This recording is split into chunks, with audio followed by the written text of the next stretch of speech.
ओम शांति।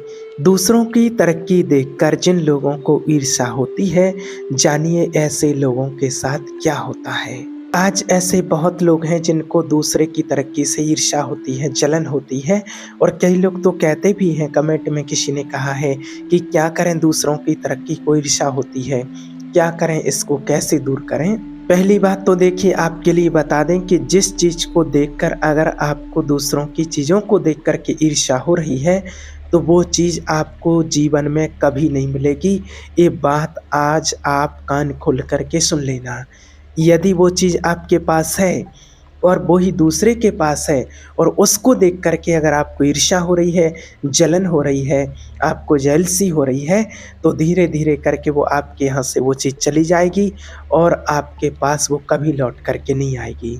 जैसे कितने लोगों को देखा है, क्योंकि यही होती है पहचान। भगवान इसी प्रकार से चेक करता है आपको कि आपको किस चीज़ की ज़रूरत है, और वो ही चीज़ें जो दूसरों को, किसी के बच्चे की जॉब लग गई, अच्छी जॉब में लग गई, किसी की गाड़ी आ गई, पड़ोसी ने तरक्की कर ली है, उसकी अच्छी फसल हो रही है, उसकी खेती बढ़ती जा रही है, ये सारी चीज़ें उनकी होती जा रही हैं और उसको देख कर के अगर आपको जलन होती है, जेलसी होती है, किसी के बच्चे की जॉब लग गई और आपको जेलसी हो रही है, तो भगवान देखता है कि अरे इससे तो इसको बुरा लगा है, इसलिए इसके बच्चे को, इसके परिवार में किसी को जॉब नहीं देना चाहिए। और अगर आपको खुशी होती है, नहीं अच्छा है, उसने मेहनत की है, भगवान 4 चाँद लगाए, अच्छा हुआ, आपको खुशी होती है, तो फिर वो चीज़ आपको ज़रूर मिलेगी। आपके बच्चे को, आपके परिवार में आपको जॉब मिलेगी किसी न किसी को, क्योंकि भगवान देखते हैं कि इसको इस चीज़ से खुशी होती है। इसी प्रकार किसी भी चीज़ को अगर आप देख कर के आपको जलन होती, ईर्ष्या होती है, तो वो चीज़ आपको नहीं मिलती है। जिस चीज़ में आपको खुशी मिलती है, वो चीज़ आपको मिलती है। पड़ोसी का बुरा होता हुआ देख, किसी अपने का बुरा होता हुआ देख कर के अगर आपको खुशी मिल रही है, कोई बहुत मेहनत कर रहा फिर भी वो घर मकान नहीं बना पा रहा, तो आप खुश हो रहे हैं। कोई बहुत मेहनत से बच्चों को पढ़ा रहा फिर भी उनके बच्चों की जॉब नहीं हो रही है, आपको खुशी हो रही है, तो फिर वो ही चीज़ हमें मिलती है जिसमें हमें खुशी होती है। इस बात को आप हमेशा से याद रखें। ऐसा कोई भी काम ना करें जिससे जब वो चीज़ हमारे पास लौट कर के आए और हम उसको सहन ना कर पाएँ, उसको एक्सेप्ट ना कर पाएँ, ऐसा किसी भी प्रकार की कोई ईर्ष्या और जलन नहीं होनी चाहिए। और दूसरी बात आपको बताएँ कि जो दुनिया में लोग कहते हैं कि तरक्की होना, तो तरक्की समझते किसको हैं? आज दुनिया में लोग तरक्की किसको समझ रहे हैं? जैसे लोग होते हैं कि दूसरे सुखी हैं तो लोग उसको ही समझते हैं कि इसमें इनकी तरक्की हो रही है, ये बहुत सुखी हैं। अब दूसरा जो सुख है, तो वो सुखी जो हैं, तो वो सुख किसको मानते हैं? अब लोग जिस उसको ही सुख मान लेते हैं जिसमें आनंद होता है, कि माना तरक्की उसमें जो लोग सुखी हैं और सुख उसमें जिसको बहुत आनंद मिल रहा हो। लेकिन आपसे कहते हैं कि आनंद मानते किसे हैं? आनंद किस में मानते हैं लोग आज, कि बढ़िया लोगों की तरक्की हो जाए, पैसा आ जाए, ब्याह हो जाए, शादी हो जाए, है ना, गाड़ी हो जाए, अच्छी नौकरी हो जाए, अच्छा बंगला बन जाए, समाज में प्रतिष्ठा हो जाए, यही मानना है आज लोगों का। लेकिन आज आपको बता दें कि ये लौकिक सुख जो है, ये माया रचित सुख है। अधिकतर ये जो चीज़ें होती हैं, ये हमारे पूर्व जन्म के पुण्य कर्मों से मिलती हैं।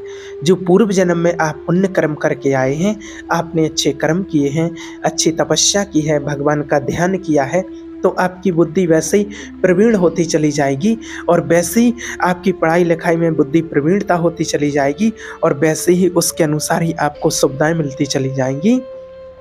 और यदि पूर्व जन्म का कोई पुण्य नहीं है, तो आप प्रयास करेंगे और बाधा आपके सामने खड़ी होती चली जाएंगी। आप पढ़ लिख गए हैं और नौकरी नहीं मिल रही है, ऐसा कितने हज़ारों या लाखों लोगों के साथ ऐसा हो रहा है। और लोग कहते भी हैं कि हमारे साथ के सब सेट हो गए, सबकी जॉब हो गई, सबकी शादी हो गई, सबका सब कुछ बढ़िया चल रहा है, और जो हमसे भी कम नॉलेजफुल थे, हमसे भी कम समझदार थे, पढ़ने में आगे नहीं थे, आज उनका सब कुछ बढ़िया चल रहा और हमारे साथ ऐसा हो रहा, तो उनका वो पुण्य जो है वो पूर्व जन्म का था, जो अभी उनका काम कर रहा है। आज कितने लोग कहते हैं कि हम पढ़ाई में बहुत रुचि रखते हैं, बहुत मेहनत करते हैं और अच्छे से मन लगा के पढ़ाई करते हैं और हम उनसे भी ज़्यादा होशियार हैं, फिर भी हमारी व्यवस्था नहीं हो पा रही, हमें नौकरी नहीं मिल पा रही, जॉब नहीं लग पा रही। तो देखिए, लौकिक जो उन्नति होती है उसमें हमारे पूर्व जन्म के पुण्य कर्म होते हैं। कोई लोग इस बात को नहीं मानते हैं, कोई अज्ञानी व्यक्ति होते हैं कि हम नहीं मानते हैं कि पूर्व जन्म क्या होता है, पास्ट क्या होता है, प्रेजेंट क्या है। इसको कई लोग हैं कि नहीं मानते हैं। लेकिन देखिए, जो विवेकवान व्यक्ति होता है, बुद्धिमान व्यक्ति होता है, क्या वो व्यक्ति ये सोचता है कि मुझे सुख मिले, कभी दुख ना मिले।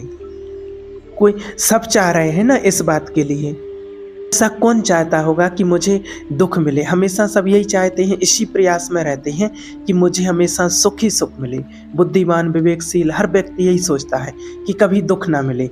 ऐसा कौन चाहता है इस दुनिया में कि मुझे दुख मिले? कोई चाहता है?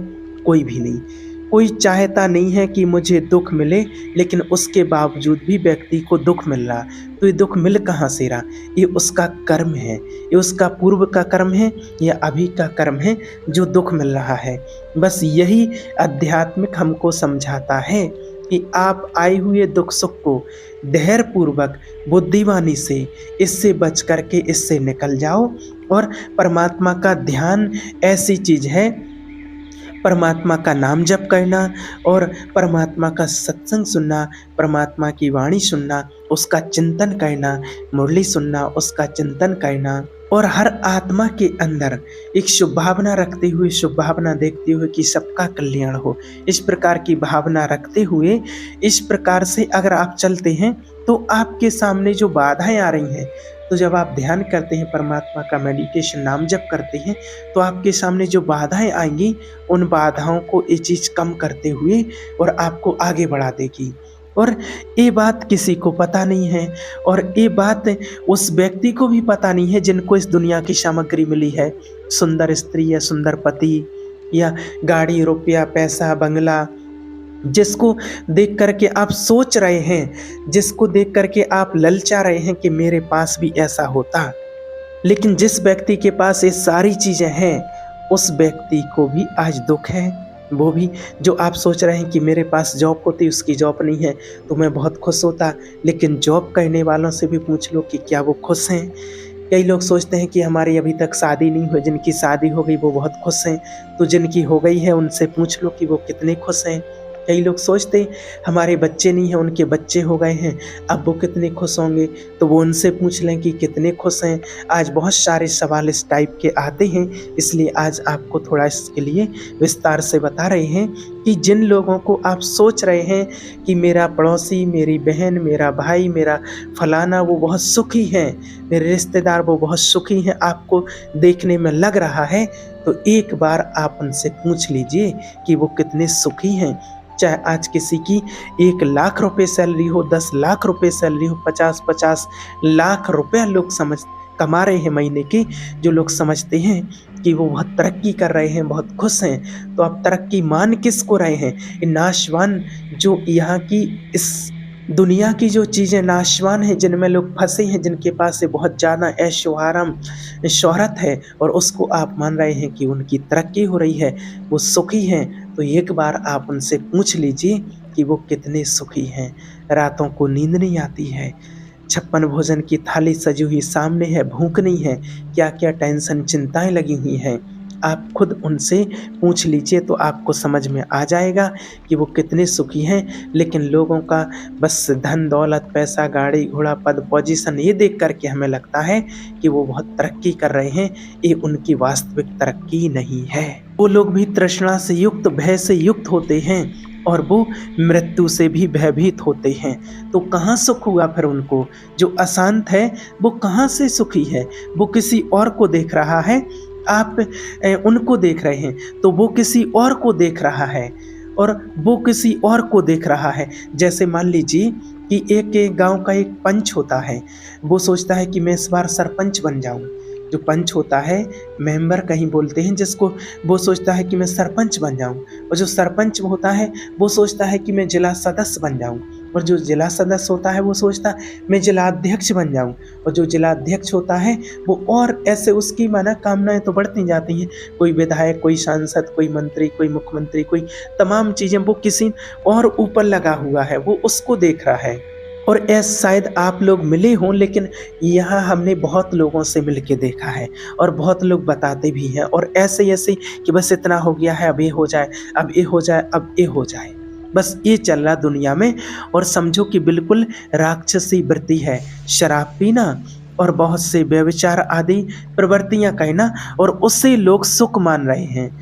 अगर जैसे मानो होता कि लोग अपने मन को समझाते हैं कि ये सब वैभव, तो वो क्यों रोते हमारे सामने आकर के? वो क्यों हमसे यहाँ आज आपने देखा होगा कहीं भी लोग जाते हैं, कहीं मंदिरों में जाते हैं और यहाँ आश्रम में भी आते हैं, बाबा के पास आते हैं और भी माना शिव बाबा को जिन्होंने पहचाना है आते हैं, माउंट आबू जाते हैं लोग और या फिर कोई ऋषि मुनि संत महात्माओं के पास जाते हैं। तो अब देखो हम लोगों के पास तो कुछ है नहीं, ना धन है, ना दौलत है, ना गाड़ी है, ना बंगला है आलीशान, कुछ नहीं है ऐसा, है ना? और संत महात्मा होते हैं, कुछ नहीं है, एक कमंडल है बस, हाथ में लोटा है, कुछ नहीं, फिर भी उनके पास आकर के रोते हैं कि ऐसा नहीं है, हमारे पास ऐसा होना चाहिए। तो अब आप देखिए कि वो तो वैभव संपन्न लोग हैं, हज़ारों उनके नौकर हैं, आगे-पीछे लोग घूम रहे हैं और जो अच्छे पद पर होते हैं उनके पीछे गार्ड लगे हैं, जहाँ वो चलते हैं 10-10 गाड़ियाँ उनके आगे-पीछे चल रही हैं, सब कुछ है उनके पास, तो क्या कमी है? सारी व्यवस्थाएँ उनके हैं और जब आते हैं तो माना अंगरक्षक उनके साथ में रहते हैं और सब, और जब वो बात करते हैं रो-रो के कि प्रभु हे भगवान कुछ नहीं है, कुछ रास्ता बताओ, शांति नहीं है, परिवार में कलह-क्लेश मचा ही है, तब लगता है कि भगवान ने जो कहा है, स्वयं परमपिता परमात्मा ने जो कहा है कि इस दुनिया का जो सुख है वो अल्पकाल क्षणभंगुर मात्र है और इस दुनिया में कोई भी व्यक्ति सुखी नहीं है, संतुष्ट नहीं है। इसलिए भगवान कहते हैं कि आप उसको प्राप्त करो जिसको प्राप्त करने के बाद इस संसार में किसी प्रकार की चाहे ना की कोई चाहे ना रह जाए। वो परमात्मा को जिसने प्राप्त कर लिया, परमात्मा के ज्ञान को जिसने प्राप्त कर लिया और समझ लिया है कि जो मुझे भगवान ने दिया है वो मेरे भाग्य के अनुसार अच्छा है, उसमें जिसने संतुष्ट रहना सीख लिया है वो ही समझो कि शहंशाह है, जो संतुष्ट है अपने लिए और अपने कमाए हुए धन से, दौलत से, अपने परिवार से। इसलिए आपको कहते हैं कि आप भगवान का नाम जप, भगवान का ध्यान करो, मेडिटेशन करो, जो आपकी उन्नति में बाधाएँ आ रही हैं, वो धीरे-धीरे उनको नष्ट करेगा। और देखिए एक बात, आज जो दुनिया में लोग कहते हैं कोई ग्रह नक्षत्र का प्रभाव होता है, उसके कारण हमारे साथ ऐसा हो रहा, ऐसा हो रहा, तो हाँ उसका प्रभाव हो जाता है कभी-कभी, लेकिन वो होता कैसे है, वो हमारे कर्म के अनुसार ही अनुकूल और प्रतिकूल होता है। वो ऐसे ही नहीं हुआ है, कुछ कर्म आपके ऐसे बने हैं जिसके कारण ऐसा हुआ है। जितने भी ग्रह नक्षत्र हैं, जितने भी लोकपाल हैं, जितने भी काम, क्रोध, लोभ, मोह, अहंकार, ईर्ष्या, नफरत, चुगली, घृणा, ये सब हैं, ये भी समझो कि एक विभाग है, इसको आप समझिए। और जैसे आप मान लीजिए अगर आप कानून के अनुकूल चलोगे तो आपका सहयोग करेंगे और अगर आप कानून के प्रतिकूल चलेंगे तो आपको थप्पड़ मारेंगे कि नहीं मारेंगे।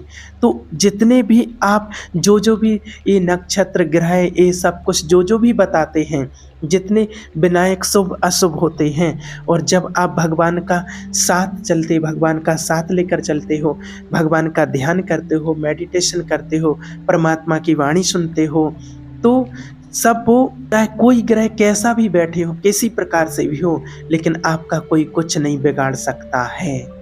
भगवान आपकी सहायता करते हैं, वो परमेश्वर आपकी सहायता करते हैं, तो आपका कोई कुछ भी नहीं बिगाड़ सकता है, कोई भी नहीं। जब आप परमात्मा के बताए हुए रास्ते पर उनकी श्रीमत के अनुसार चलते हैं, तो जितने भी बड़े का आश्रय आपने ले लिया है, तो हर जगह लोग झुकते हैं, सर झुका के राम राम नमस्ते करते हैं। जितने भी समझो कि ऐसे ही नायक शुभ अशुभ जो होते हैं, विघ्न करे न कोई, अपने आप रास्ता बनता चला जाता है, लेकिन ये बात लोगों की समझ में कम आती है। और आज जो दुनिया में पाप करते हुए जो सुखी हैं, जो देख रहे हैं, तो वो पूर्व का पुण्य अभी संयोग कर रहा है, उसके कारण है। वो कोई स्थायी तो है नहीं, और जब वो पुण्य खत्म होगा और अभी जो नवीन कर्म जो कर रहे हैं और पीछे जो स्टार्ट का जो पाप है, वो जब दोनों का मिलान होगा तो समझो कि चौपट हो जाएगा, नष्ट हो जाएगा। बोले क्या होता है, कहते हैं कि अरे वो गाड़ी में चल रहे थे, जरा सा एक्सीडेंट हुआ, और आग लगी और उसी के अंदर ही मैं गाड़ी के सहित जल गए, कुछ नहीं हुआ। विचार करो, नष्ट हो गया ना सब कुछ, कमाई वैभव सब कुछ चला गया। जब जीवन ही नष्ट हो गया तो सब कुछ खत्म। एक बात आप याद रखना कि कोई भी पाप कर्म करते हैं तो वो पाप कर्म कभी किसी को बख्शता नहीं है, अधर्म। इसलिए परमात्मा की श्रीमत के अनुसार चलो, आज्ञा के अनुसार चलो, माता पिता का कहना मानो, जितना हो सके परमात्मा की आज्ञा के अनुसार चलो। और जो आत्माएं पवित्र रहती हैं तो पवित्रता में इतनी सामर्थ है कि एक बार जो बात सुन ली गई वो हमेशा याद रहता है। पवित्रता से हमारी स्मृति जागृत होती है। इसलिए सबसे एक ही बात कहते हैं कि सुबह जल्दी उठो, सूर्य उदय से पहले तो उठना ही है, माना ब्रह्म मुहूर्त में उठें, ये बहुत ही अच्छा है। जो ज्ञान में चलते वो तो सभी अमृत वेला में भगवान को याद करते ही हैं, और जो अगर नहीं जानते हैं, नहीं समझते हैं, तो उनके लिए बता रहे हैं कि सुबह सूर्य उदय से पहले आपको उठना ही उठना है। उठ करके फिर थोड़ा जल पियो, थोड़ा गुनगुना हल्का जितना आप पी सकते हो पानी पियो, और फिर आपको 15-20 मिनट तक भगवान का ध्यान करना है, नाम जप करना है, एकांत में बैठ करके परमात्मा का ध्यान करना है। और विद्यार्थी लोग हैं जो वो करें तो बहुत लाभ मिलेगा इससे। और वो वज्र आसन में बैठें, उठ करके वज्र आसन में बैठ करके घुटनों के भर बैठ करके, इसको वज्र आसन कहा जाता है। और उसमें बैठ करके धीरे धीरे परमात्मा का ध्यान करते हुए 10 मिनट में आप पानी पियो, फिर थोड़ा सा आप टहलो, और फिर आप जाओ स्नान आदि करो, और फिर उसके बाद 30 मिनट तक आप व्यायाम करो। ये सब सूर्य उदय के पहले हो जाना चाहिए। भगवान का ध्यान भी उसी में, आसन प्राणायाम उछल कूद सब कुछ इसमें हो जाना चाहिए। और एकदम आपका सात्विक भोजन होना चाहिए, सतोगुणी भोजन होना चाहिए। ये आजकल जो दुनिया में चल रहा है बाजार का पिज्जा बर्गर, ये सब कुछ क्या है? ये अपने लीवर को खराब करने वाली चीज़ें हैं, इनसे बचो। बहुत आधुनिकता फैल रही है ना, ये नहीं होना चाहिए। सात्विक भोजन होना चाहिए जहाँ तक हो रहा है। कभी ऐसे लोगों का संग मत करो जो धर्म विरुद्ध आचरण सिखाते हैं, जो गलत रास्ते पर ले जाते हैं, आचरण विहीन रास्ते पर ले जाते हैं, जैसे गंदी बातें, गंदे दृश्य जो गलत रास्ते की तरफ ले जाते हैं। ऐसे व्यक्ति का कभी संग नहीं करना चाहिए। और ऐसे लोग अधिकतर मिलते हैं दुनिया में, अधिकतर मिलते हैं। तो दुनिया में अच्छे लोग भी मिलते, ये नहीं कह सकते कि अच्छे नहीं मिलते हैं, पर अच्छे मित्र लोग बड़े भाग्य से मिलते हैं, और बुरे जल्दी से मिल जाते बुरे लोग। और उसके बाद जो स्टूडेंट हैं तो वो विद्या को समझो, जो पढ़ते हैं कि आप बहुत बड़ी तपस्या कर रहे हैं। एकांत में बैठ कर के जो आपका स्वाध्याय है पूरी तन्मयता से पढ़ाई करो, फिर देखो आप बढ़ते हो कि नहीं बढ़ते हो। एकदम शरीर आपका स्वस्थ रहेगा, संयमी रहेंगे आप, और अपने जो कर्तव्य है, और जैसे आप विद्यार्थी हैं तो उनका वो कर्तव्य है, नियमित रूप से आप अपनी ये दिनचर्या बना लो। और जो और जॉब बिजनेस करने वाले हैं वो अपनी दिनचर्या बना लें, वो अपनी उस लगन से अपना कार्य करें, और फिर आप देखेंगे कि कैसे नहीं आपकी उन्नति होती है, आपके जीवन में उन्नति कैसे नहीं होती है, और हृदय कैसे नहीं आपका आनंदित रहता है, कैसे प्रसन्नचित नहीं रह सकता है। वही लोगों को प्रसन्नचित कर सकता है, वही लोगों को तार सकता है, वही परिवार को खुश रख सकता है। और जो संयम से नहीं है, अपना ही अगर हृदय दूसरे को देख करके जला रहे हैं, तो कोई पद, कोई प्रतिष्ठा, कोई मंगलदायक नहीं होगा। और किसी की उन्नति हो रही है तो ईर्ष्या बिल्कुल नहीं होगी आपको। अपनी उन्नति को बढ़ाओ ना, अपनी उन्नति को देखो, अपने आप पर अपना माइंड लगाओ, अपने काम पर ध्यान दो। जब अपने काम पर ध्यान देंगे तो दूसरे का सोचने का, दूसरे का देखने का, तरक्की हो रही क्या हो रही, उसके लिए समय ही नहीं बचेगा। देखते वो हैं जो फ्री माइंड बैठे हैं, दिमाग लगाते हैं कौन क्या कर रहा है, कहाँ आ रहा, कहाँ जा रहा। हमारे पास समय नहीं हमारे काम से, तो हम दूसरों को देख करके क्यों जलेंगे? देखने के लिए हमारे पास समय नहीं है, उसके पास है बहुत अच्छा, उसके भाग्य के अनुसार भगवान ने उसको दिया है, मेरे कर्म के अनुसार, मेरे भाग्य के अनुसार मुझे मिलेगा। इस बात को अच्छे से समझना है, ठीक है। ओम शांति।